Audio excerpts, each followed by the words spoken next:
Welcome to Ramana's Eduzone YouTube channel. ఇంకా ఈ ఛానల్ని ఎవరైనా సబ్స్క్రైబ్ చేయకపోతే దయచేసి సబ్స్క్రైబ్ చేసుకోగలరు. సో ఈ చిన్న వీడియోలో మనము ఈఓ గ్రేడ్ 3కి సంబంధించి పేపర్ 2లో భాగంగా ఐదో చాప్టర్ అయినటువంటి హిందూ మతంలో ఉన్నటువంటి దేవాలయ ఆగమాలలో భాగంగా మనము శాక్తేయం గురించి కొన్ని ముఖ్యమైనటువంటి అంశాల గురించి మనము త్వరితగతిన రివిజన్ చేసుకుందాం. సో అందులో భాగంగా మనం గమనించినట్లయితే శాక్తేయం. సో ఇక్కడ మనం శాక్తేయం అనగానే మనం గుర్తుపెట్టుకోవాల్సిన విషయం ఏంటంటే, ఇక్కడ మనకు శాక్తేయం అంటే ఎవరైతే మనకు ఆదిశక్తిని అంటే పరాశక్తిని పూజిస్తారో అటువంటి వాళ్ళని మనం ఏమంటామంటే శాక్తేయులు అంటామని గుర్తుపెట్టుకోవాలి. అదేవిధంగా మనకి ఇక్కడ హరప్ప కాలంలో ప్రముఖ దేవత ఎవరు మనకి ఇక్కడ అమ్మ తల్లి. అంటే మనకి ఇక్కడ హరప్ప కాలంలో అమ్మవారిని ఎలా పూజిస్తారు, మనము ఎలా అమ్మ తల్లి రూపంలో పూజిస్తారని గుర్తుపెట్టుకోవాలి. నెక్స్ట్ కాకతీయుల కాలంలో సరికి కాకతీయ దేవతగాను, అదేవిధంగా ఇక్ష్వాకుల కాలంలో హారతీ దేవత. ఇక్కడ మనకు హారతీ దేవత యొక్క ప్రత్యేకత ఏంటంటే చిన్నపిల్లల దేవత, అంటే సంతానం కోసం పూజిస్తారని గుర్తుపెట్టుకోవాలి.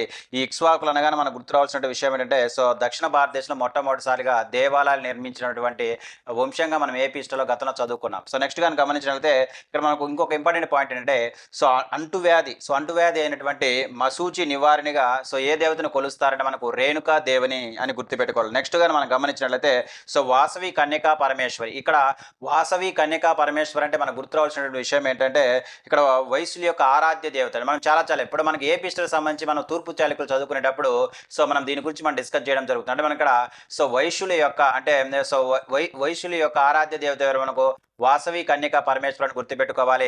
శ్రీ వాసవి కన్యకా పరమేశ్వరి యొక్క ప్రధాన ఆలయం ఎక్కడుంది మనకు పెనుగొండలో ఉన్నట్లుగా మన ఎగ్జామినేషన్ పాయింట్లు గుర్తుపెట్టుకోవాలి. అదేవిధంగా తూర్పు చాళుక్యుల కాలంలో ఏమోసరికి ప్రముఖ దేవతగా మనం గుర్తుపెట్టుకోవాలి. నెక్స్ట్ కానీ గమనించినట్లయితే మనకి ఇక్కడ అష్టాదశ శక్తి పీఠాలు. మనం చెప్పుకున్నాం గతంలో మనము శాక్తేయం గురించి మనం వీడియో చేసుకునేటప్పుడు దక్షిణ యొక్క కుమార్తె అయినటువంటి సతీదేవి యొక్క శరీర భాగాలు భారతదేశం మొత్తం మీద అంటే మొత్తం మీద మనకు 18 చోట్ల పడ్డాయి. ఆ 18 చోట్లనే మనం ఏమన్నా శక్తి పీఠాలు అంటామని గతంలో మనం చెప్పుకోవడం జరిగింది. అందులో భాగంగా మనం గమనించినట్లయితే శాంకరి శక్తిపీఠం ఎక్కడుంది మనకి ఇక్కడ శ్రీలంకలో ఉంది. అదేవిధంగా మనకి ఇక్కడ వచ్చేసరికి కామాక్షి అంటే మనకు గుర్తు రావాల్సినటువంటి కంచి. నెక్స్ట్ వచ్చేసరికి శృంఖల వచ్చేసరికి మనకు గుజరాత్ అని గుర్తుపెట్టుకోవాలి. అదేవిధంగా మనకు చాముండేశ్వరి వచ్చేసరికి మైసూరులో. అదేవిధంగా మనకు జోగులాంబ అనే శక్తిపీఠం వచ్చేసరికి ఎక్కడ ఉంది మనకు జోగులాంబ వచ్చేసరికి మన తెలంగాణ ఉన్నటువంటి ఆలంపూర్ అని గుర్తుపెట్టుకోవాలి. బ్రహ్మరాంబ అంటే మనకు అందరికీ సుపరిచితమే. ఎక్కడ బ్రహ్మరాంబ వచ్చేసరికి శ్రీశైలము, మానేక్యమ్మ వచ్చేసరికి ద్రాక్షారామం చాలా ఇంపార్టెంట్. అదేవిధంగా మనకు పురుహుతికి వచ్చేసరికి మనకు పిఠాపురంలోనూ ఉన్నట్లుగా మనం గుర్తుపెట్టుకోవాలి. అదేవిధంగా మహాలక్ష్మి అనే పేరుతో శక్తిపీఠం ఎక్కడ ఉందంటే మనకి ఇక్కడ సోలాపూర్. మహాలక్ష్మి వచ్చేసరికి సోలాపూర్ అని గుర్తుపెట్టుకోవాలి. నెక్స్ట్ ఏకవీర్ వచ్చేసరికి నాందేడ్, మహారాష్ట్రలో ఉన్నటువంటి నాందేడ్లో ఉన్నటువంటి అష్టాదశ శక్తిపీఠం ఏంటంటే మనకి ఇక్కడ వచ్చేసరికి ఏకవీర్ అని గుర్తుపెట్టుకోవాలి. నెక్స్ట్ గిరిజ వచ్చేసరికి కటక్లో ఉంది.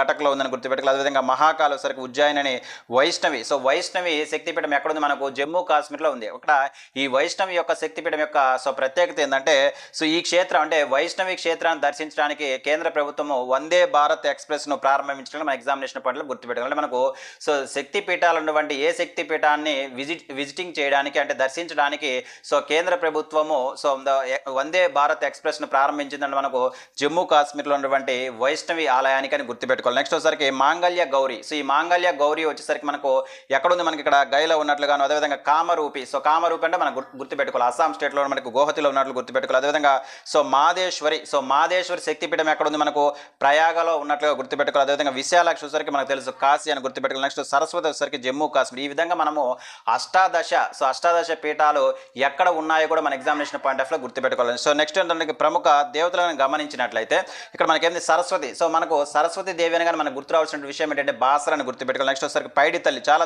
ఇంపార్టెంట్. ఈ పైడి తల్లి ఎక్కడ ఉంది మనకు విజయనగరంలో. విజయనగరంలో ఇక్కడ ఒక ఉత్సవం చేస్తారు. అది మనకి ఎగ్జామినేషన్ పాయింట్ ఆఫ్ గతంలో ఆడడం జరిగింది. ఎందుకంటే మనకు సిరి మాకో ఉత్సవం అంటే మనకు సిరి మాకో ఉత్సవము ఎక్కడ జరుపుతారంటే మనకు విజయనగరంలోనే పైడి తల్లి దేవాలయం అని గుర్తుపెట్టుకోవాలి. నెక్స్ట్ వచ్చేసరికి పద్మావతి. పద్మావతి అంటే మనకు మంగపట్నం అని గుర్తుపెట్టుకోవాలి. నెక్స్ట్ వచ్చేసరికి జ్ఞాన ప్రసూంబ.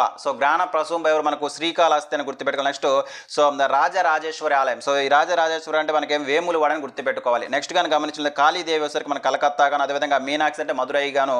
నెక్స్ట్ కనకదుర్గ వచ్చేసరికి ఇంద్ర, సో మన బెజవాడ ఉన్నటువంటి సో ఇంద్రకి అని గుర్తుపెట్టుకోవాలి. నెక్స్ట్ బాల త్రిపుర సుందరి వచ్చేసరికి మనకు త్రిపురాంతకం చాలా చాలా ఇంపార్టెంట్. మనకు త్రిపురాంతకం వచ్చేసరికి శ్రీశైలానికి తూర్పు ద్వారంగా మన ఎగ్జామినేషన్ పాయింట్లో గతంలో మనం చాలాసార్లు చదువుకున్నట్లుగా మనం గుర్తుపెట్టుకోవాలి. అదేవిధంగా మనకు గమనించినట్లయితే పిఠాపురంలో, సో పిఠాపురంలో అమ్మవారిని ఏమంటాం పీఠాలమ్మని, అదేవిధంగా మనకు సామలకోటలో మనకు చామాలమ్మని, ద్రాక్షారామని చెప్పుకున్నాం మాణిక్యమని మనం గుర్తుపెట్టుకోవాలి. ఇవి మనకు సో ప్రముఖ దేవతలను మన ఎగ్జామినేషన్ పాయింట్లో గుర్తుపెట్టాలి. సో మనకు దసరా అనగానే మనకు సో తొమ్మిది నవరాత్రులలో సో దేవతను 9 రూపాయలలో పూజిస్తారు. అది కూడా మన ఎగ్జామినేషన్ పాయింట్ ఆఫ్ రావడానికి అవకాశం ఉంది కాబట్టి సో దసరాలో సో 9 రోజులు పూజించే దేవతలు మనం ఒకసారి చూద్దాం.